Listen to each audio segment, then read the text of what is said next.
una estructura que implica pagar unos equipos de periodistas que estén enfrentándose a las falsas noticias, que estén verificando las historias, que estén confirmando la realidad, que estén chequeando los datos. Y cuando se trata de la coyuntura, esto es particularmente importante porque Colombia ha desarrollado sin duda un modelo político único en el planeta. Creo que somos el país con más candidatos presidenciales per cápita en el mundo y en todas las galaxias. Ustedes salen de aquí y se encuentran un candidato presidencial, dan otro paso, hay uno recogiendo firmas, van al supermercado y en la sección de legumbres hay dos que están haciendo su propuesta del agro, prenden el radio, hay 4 candidatos presidenciales y uno al final dice, ¡qué fatiga! ¿Cómo hacemos? Ya no se sabe cuántos partidos, cuántas fórmulas, cuántos equipos. Y yo quiero en este punto decir que he visto un ejercicio periodístico que me parece espectacular. Producciones María Alejandra Villamizar, creación de Caracol, que es una sección formidable que sale por las mañanas, que se llama Yo me creo presidente. Esto es lo máximo. Sentar a esa cantidad de gente a que digan, yo me creo presidente, se requiere de entrada carácter para sentarse en yo me creo presidente, pero lo entiendo también con una apuesta maravillosa que hace nuestra cadena hermana en esta lucha de Caracol, que es por el pluralismo, que es por tener información de las voces de un espectro político tan fragmentado, tan complejo y con tanto de Torre de Babel. De manera que aquí es una confesión al aire. Cada vez que estamos nosotros en la FM, tenemos prendido el televisor de Caracol, el de RCN, veía todos los días a Alejandra Giraldo y cuando sale yo me creo presidente digo, qué cosa tan buena, y además adquieren una pose distinta, se sienten distinto, ponen más grave la voz. María Alejandra, felicitaciones, qué buena apuesta. Juan, muchas gracias, muy generoso, además, porque ustedes en RCN también han hecho un trabajo enorme en este escenario que se llama La Tribuna, de acercarse a estas voces que, claro, han planteado un escenario nuevo, a pesar de que siempre hemos tenido algunos candidatos que en ejercicio del libre derecho de serlo han aspirado a la presidencia y se han convertido en historias un poco anecdóticas de nuestro camino democrático. Entonces hay gente que me dicen, no, pues recordamos a Goyeneche, cuando escuchan un candidato que dicen, pero ¿este quién es? ¿Y cómo así que se cree presidente? En la historia de Colombia ha habido muchos, hubo toreros, payasos, hemos tenido actores de televisión, una cantidad de gente que en su momento dijeron, vamos a apostarle a esto de la presidencia, pero también era una forma casi que de sarcasmo, ¿no?, alrededor de la política. Este caso es distinto.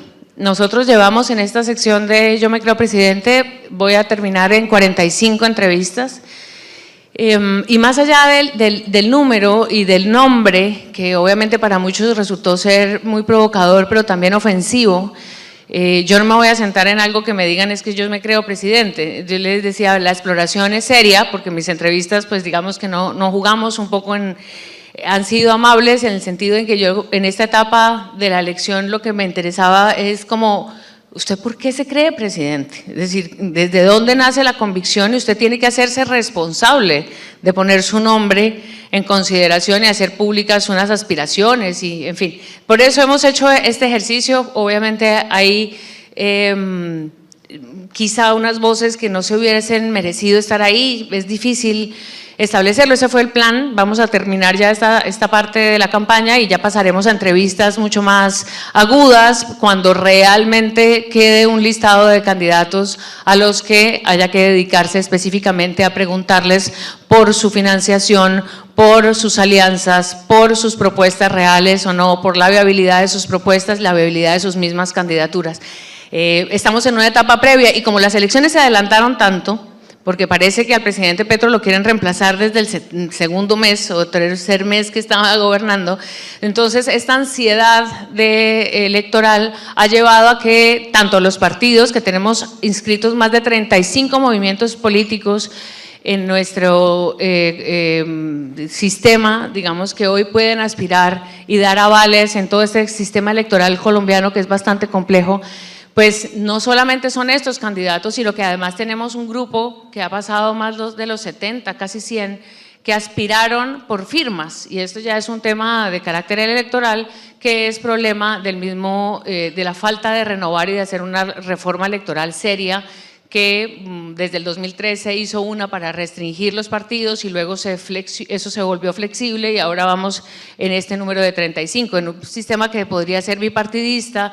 Hace unos años pues la gente tenía la posibilidad de decir en 2 partidos, eso obviamente restringió la democracia, se amplió y en eso hemos estado. ¿Qué tan amplia es y qué tan libre es el acceso de los ciudadanos, cualquiera, a lanzarse a la presidencia por recoger firmas? Pero bueno, esos son escenarios de la política y estamos aquí para hablar de los medios, y el ejercicio que nos acaba de sugerir Juanita y Esteban tiene mucho que ver con lo que los medios llamados tradicionales, y aquí voy a hacer un paréntesis, yo no, digamos, no hablo a nombre de Caracol Televisión en términos corporativos y de la compañía porque no me corresponde, pero sí creo que hay algunos elementos de estos llamados medios tradicionales que tenemos que reflexionar. Y voy a dar unas cifras solamente en términos de dimensión del trabajo profesional que hacen las personas que trabajan en noticias en este canal. El 33% del tiempo del canal al aire es de noticias. Es decir, son 10 horas de televisión en directo, en vivo, que tiene que hacer Noticias Caracol, la marca de noticias del canal Caracol. Hacer 10 horas de televisión en vivo requiere de un equipo muy grande en todo el país. Hay más de 1000 personas dentro del equipo de Caracol Televisión que trabajan en las corresponsalías, en las regiones, los camarógrafos, los conductores, es decir, todo el equipo de noticias es una empresa que tiene empleados dedicados a la información, profesionales entre periodistas, editores, camarógrafos, iluminatécnicos, toda la gente que hace de un cubrimiento profesional del periodismo en televisión, que tiene muchísimo trabajo, es el medio que está generando, digamos, el ejercicio de contraste, de alguna manera, a quien pueda sentir que tiene un medio en su teléfono. Y aquí, Juan, ya para ir avanzando en el tema, no es un medio de comunicación un WhatsApp, no es un medio de comunicación un teléfono en un ciudadano que quiera reportar un robo en la esquina. No es un medio de comunicación un influencer dedicado en YouTube a contar historias o a echar cuentos o a hacer chistes o a hacer información, si se quiere, también bien hecha. Y con esto no estoy demeritando a quien se dedica a esto. Lo que quiero decir es que un medio de comunicación como tal tiene unas características que hacen del profesional de la información un responsable por lo que hace la información. Y esa responsabilidad nos genera a nosotros o la credibilidad o el desprestigio. Y un medio desprestigiado y un periodista desprestigiado, un periodista sin credibilidad, que la puede perder en un segundo, después de una carrera de 30 años o de 20 años o de 25 años, es lo que hace la diferencia de quien puede lanzar un mensaje o hacer un video o mandar una historia de la cual no va a depender ni su prestigio, ni su carrera, ni su oficio. Nosotros somos profesionales de la información. Hemos dedicado toda nuestra vida a eso.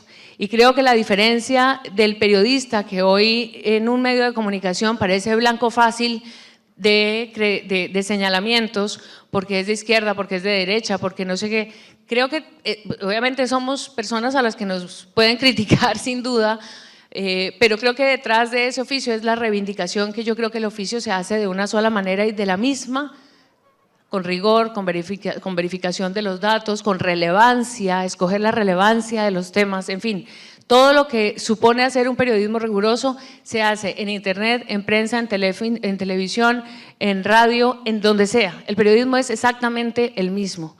Pero creo que justamente la pelea que tenemos hoy, entre comillas, pelea, bueno, disputa, si se quiere, de credibilidad frente al ciudadano, es una falta de confianza en la que se ha creado y podemos hablar de eso con detalle.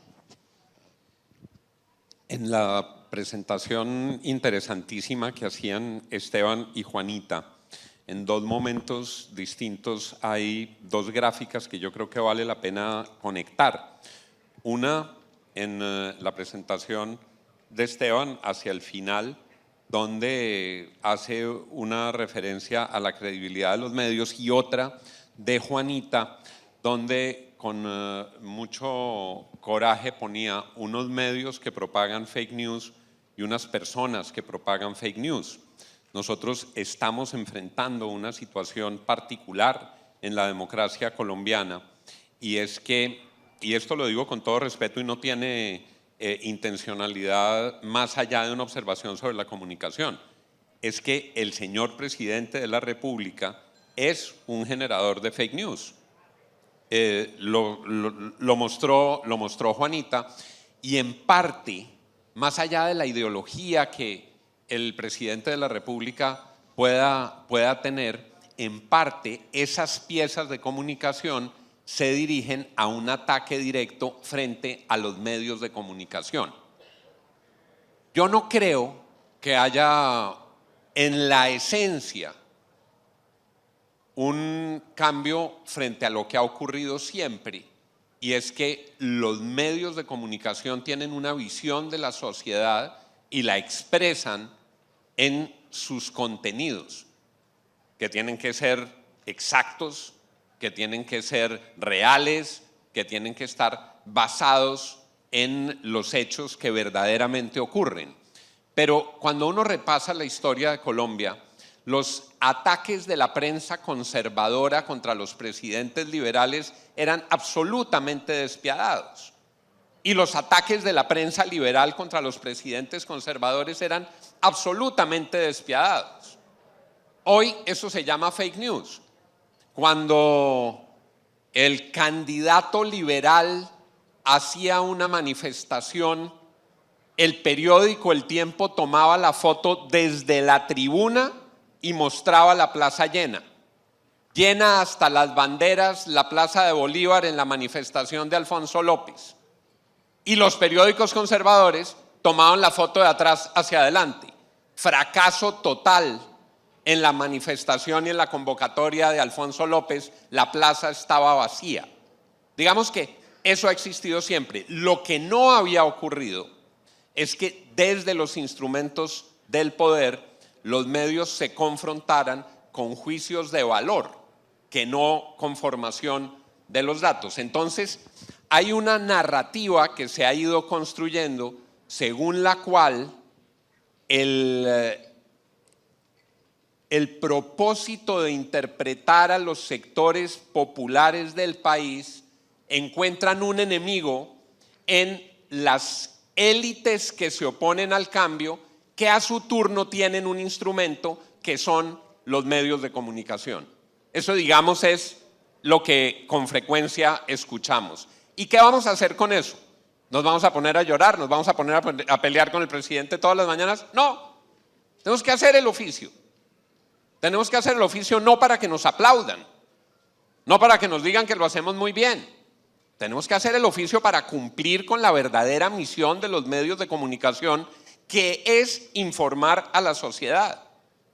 Y eso no necesita de palmaditas en la espalda, necesita de una convicción al interior de los medios de comunicación, que tiene rigor, que tiene pasión, que tiene decisión y que tiene coraje. Pero es lo que tenemos que hacer todos los días de la vida. Cada vez que sacamos una noticia que incluye una denuncia que puede afectar al gobierno nacional, se viene una andanada desde las bodegas petristas que es escalofriante. ¿Vamos a dejar de hacerlo? No. Pero también sabemos desde el otro lado que hay unas bodegas en el otro extremo que hacen lo propio y son igualmente despiadadas. ¿Y vamos a dejar de hacer nuestro oficio? No. Retomando donde dejaba María Alejandra Laposta, nosotros todos los días, independientemente de lo que haga la bodega, de lo que diga el presidente o de lo que opine un determinado sector político, tenemos que cumplir con una misión, y es honradamente, rigurosamente, con todos los filtros para asegurar que estamos llevando la información correcta, contar lo que está sucediendo. Y ese es el valor que tiene la prensa libre en una sociedad democrática. Por eso en la Constitución de 1991 se introdujo un cambio tan fundamental. Dentro del capítulo de los derechos fundamentales se introdujo el derecho fundamental a la libertad de expresión, en el mismo capítulo y con la misma importancia del derecho a la vida o el derecho a la salud.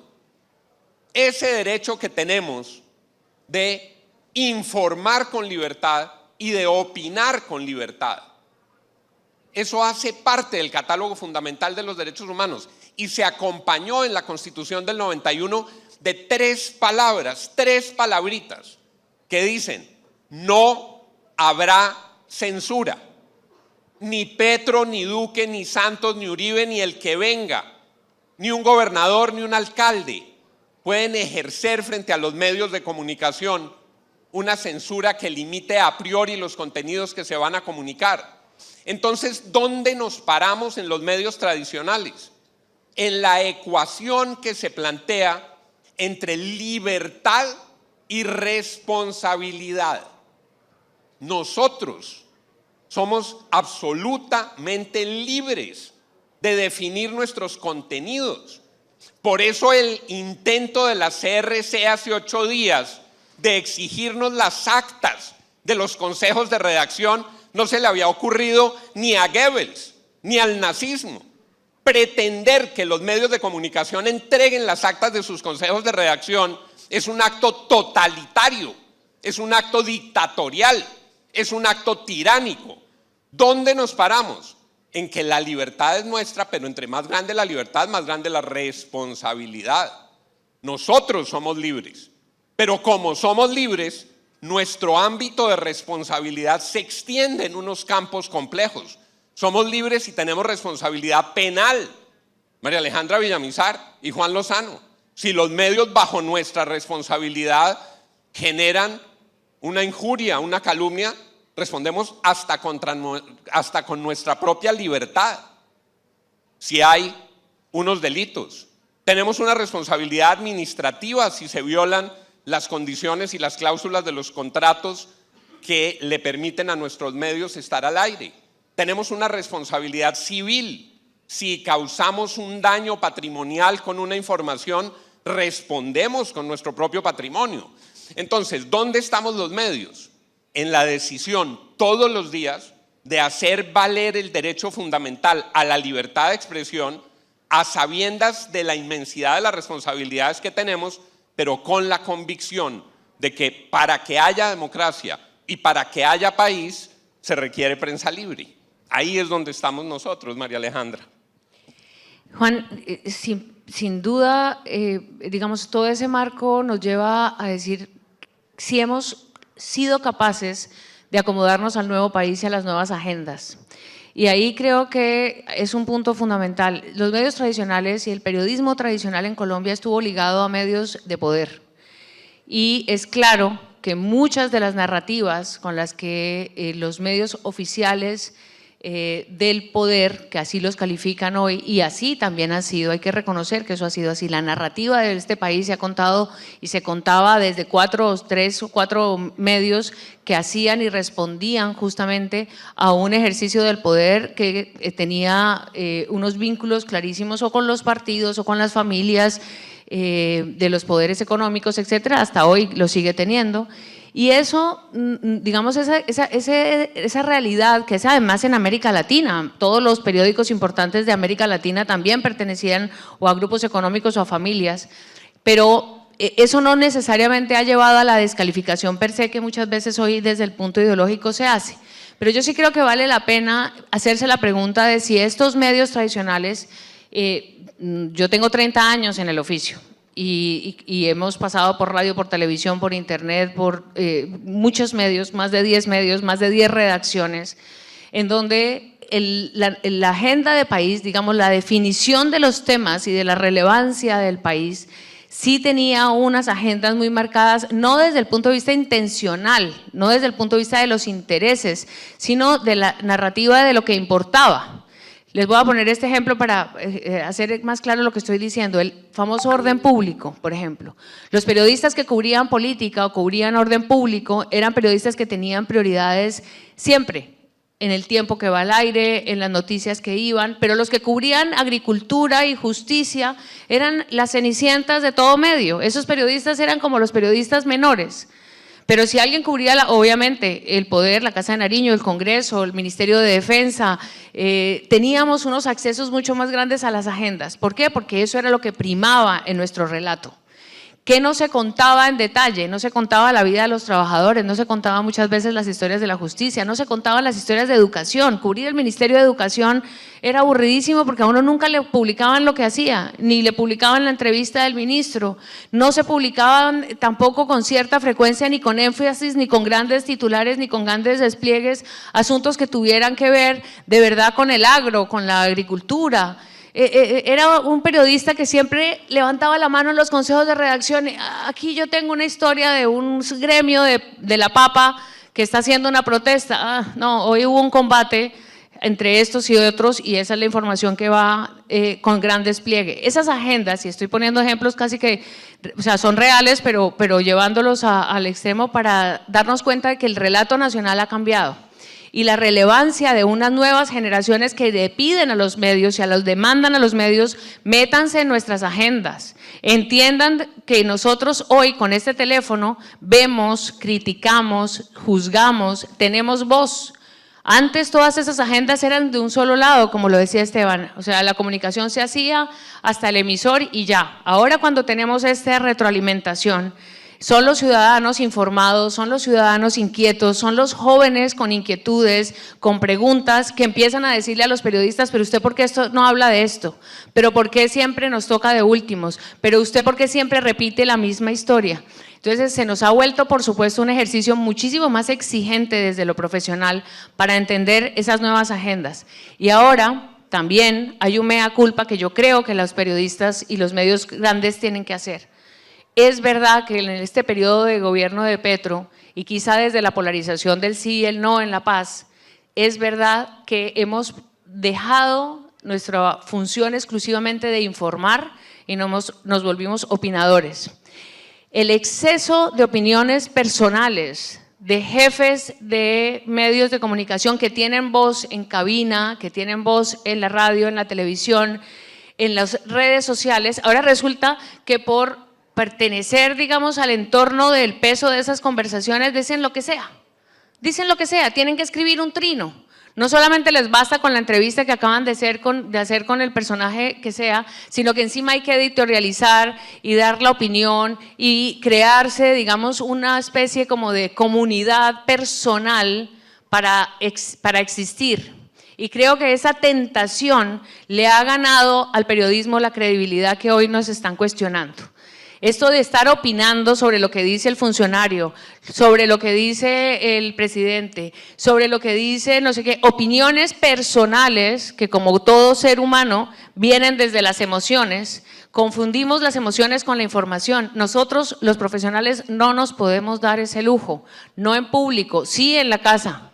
En la sala de nuestra casa, con nuestra familia, con nuestros amigos, pero en público no, nosotros hacemos un ejercicio, casi un servicio público, nosotros nos debemos a las personas que nos están escuchando, que nos están leyendo, que nos están creyendo y nuestra credibilidad empieza a flaquear en el momento en que empezamos a opinar y a creer que si decimos un adjetivo muy fuerte, eso nos va a volver mucho más trascendentales e influyentes en nuestra audiencia.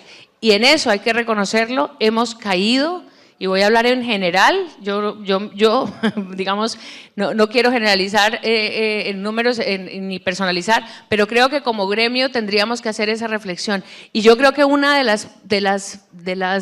los puntos débiles y flacos que hoy tiene el periodismo desde los medios de comunicación es que, como decimos coloquialmente, se muestra el cobre, se pela el cobre. Y hay cosas que no se pueden. O sea, después de que un periodista pasa un límite con una opinión personal que descalifica una situación de información, de ahí en adelante construir otra vez la credibilidad me parece muy complicado. Así que yo creo que ese mea culpa de la relevancia de la agenda y de las opiniones personales y digamos, de abogarse un reconocimiento per se. Nosotros somos voceros de, pero no necesariamente tendríamos que ser los protagonistas. Cuando el periodista se vuelve el protagonista, cuando se vuelve la estrella, cuando es su voz la que tiene que contar, los medios de comunicación van dejando entonces esa tarea primordial que es la de informar con equilibrio y con todo tipo, digamos, de rigurosidad. Nos quedan 5 minuticos. Me diría mi hija, papi, sonaste un poco sapo. No me importa, voy a sonar un poco sapo. Le quiero agradecer al procurador que acaba de entrar. Les decía hace un momento, ni en la época de Goebbels se les había ocurrido pedir las actas de los consejos de redacción en la CRC, y el Procurador General de la Nación, en medio de una reunión que tenía en la Sierra Nevada con las comunidades indígenas, levantó su voz para decir hay un derecho fundamental a la libertad de expresión y pidió unas informaciones y levantó su voz para defender la libertad de prensa. Gracias, Procurador. Algo que decía María Alejandra que a mí me parece muy importante en esta doble columna, cómo reivindicamos y cómo explicamos la tarea de los medios de comunicación en una sociedad democrática, requiere revisar las fortalezas y las contribuciones, pero también requiere un ejercicio de autocrítica. En este minuto final, creo que en esa misma línea hay algo que tenemos que hacer y es dejar la agenda del poder y la política como la agenda determinante e incorporar la agenda ciudadana, la agenda del bienestar, la agenda de la cotidianidad. Y lo digo en este Congreso de Azocajas que demuestra, y lo hablaba con Carlos Mauricio Vázquez, el director de Compensar, que demuestra dónde está lo que de verdad le interesa a la gente. Le interesa a la gente la cotidianidad de su bienestar. Le interesa que le digan cómo una caja de compensación le permite cumplir el sueño de llevar a sus hijos a conocer el mar, que le permite cómo tener a sus hijos el fin de semana en unas instalaciones donde puede aprender a nadar y jugar fútbol y correr, que le permite tener unos programas de capacitación y de formación. Y finalmente, de eso es de lo que se trata la vida, de ver cómo nosotros, desde los medios de comunicación, como lo hacen las cajas de compensación, nos podemos plantear los desafíos de convertir nuestras herramientas de trabajo en herramientas para tener un mundo mejor. Cómo desde los medios de comunicación asumimos el reto de ser constructores de una sociedad mejor. María Alejandra. No, yo cierro ya, este se llamaba también con las elecciones, creo que empezamos hablando de los candidatos. Para las elecciones que vienen, tenemos grandes desafíos como ciudadanos. Es verdad, por supuesto que los que informamos y los que les abrimos los micrófonos a los candidatos tenemos una gran responsabilidad. Tenemos que empezar a hacer control, tenemos que empezar a cuestionar muchas candidaturas, muchos recursos, muchos escenarios, digamos, de estas alianzas políticas que pueden eventualmente ser perjudiciales para la democracia, etcétera. Pero también le corresponde a los ciudadanos empezar a ser responsables de la información que consumen. También creo que nosotros como ciudadanos tenemos que ser cada vez más críticos, más agudos para entender las variables de diferenciar las noticias falsas que nos decía Juanita y no solamente quedar como borregos de una cantidad de estrategias que se están creando con grandes intereses, grandes capitales para llegar a nuestros teléfonos y decirnos que esa es la verdad y que nuestro algoritmo, que es distinto del algoritmo de cada uno de ustedes, así estén en los mismos grupos de WhatsApp, les mandan información distinta, a cada uno de ustedes nos llega información distinta si estemos leyendo el mismo medio. Y eso es realmente el gran desafío, es el gran desafío que tiene la democracia en el mundo. No solamente los líderes que se están creando histriónicos como los que ya tenemos, no solamente los líderes que están correspondiendo a grandes intereses, sino los ciudadanos que estamos cada vez más presos de una especie de, de una manipulación de la información porque la inteligencia artificial nos ganó, nos entendió el morbo, nos leyó perfectamente las necesidades, las emociones, nos controlan las emociones. Para escoger el voto, que es en buena parte una decisión emocional, lo que uno pensaría desde los medios de comunicación es que podamos darles y brindarles información de verdad útil para que ustedes puedan tomar la decisión de su voto, para que haya suficiente ilustración para que el día que se vaya a votar no estemos dentro de la ola de quién pagó más por los mensajes que le llegaron a usted al teléfono, sino que realmente entendamos para cada uno de nosotros cuál es el tema fundamental para Colombia en el 2026. ¿Qué es lo que necesita Colombia? ¿Qué características y cualidades debe tener alguien que llegue en este nuevo periodo a gobernar? Y creo que solo hacerse esa pregunta, cuestionarse, yo voy a ser capaz de tomar una decisión libre para ejercer mi voto sin que me estén presionando por los mensajes de WhatsApp, por los jingles, por las grandes voces y grandes, digamos, discursos que me inundan, o voy a poder tomar una decisión de acuerdo a lo que yo creo que se necesita priorizar, porque hay tantas cosas que se necesitan, pero que se necesita priorizar. Y yo creo que la tarea, Juan, de estos medios tradicionales sigue siendo la referencia de ese periodismo profesional, así como La Silla Vacía trabaja el poder de una manera ejemplar, así como los periódicos tratan de hacer también y mantener un papel que es carísimo, que nadie lee, pero que todavía hacen el ejercicio de edición, que todavía escriben sus noticias, que todavía llaman a las fuentes, que todavía contrastan con la información. Ese periodismo creo que da respuesta a muchas de las preguntas de por quién voy a votar y qué es lo que necesita Colombia para el próximo periodo de gobierno. Muchas gracias, María Alejandra. A ti, muchas Juan. gracias a ustedes por habernos recibido aquí. Muchas gracias por habernos permitido estar con ustedes. Solo para terminar, una Y información Adriana, de gracias, servicio. que no le dijimos desde el comienzo. Gracias por la invitación. Muchas gracias, Adriana. Y solo una información de servicio para terminar. Si van caminando por una calle y les aparece un ser que nunca han visto, arrebatadoramente simpático, arrebatadoramente familiar, que les quiere dar un abrazo, que le manda saludos a su familia, que dice cómo es de linda su niña y cómo es de bonito su perro, ojo, es un candidato presidencial. Gracias.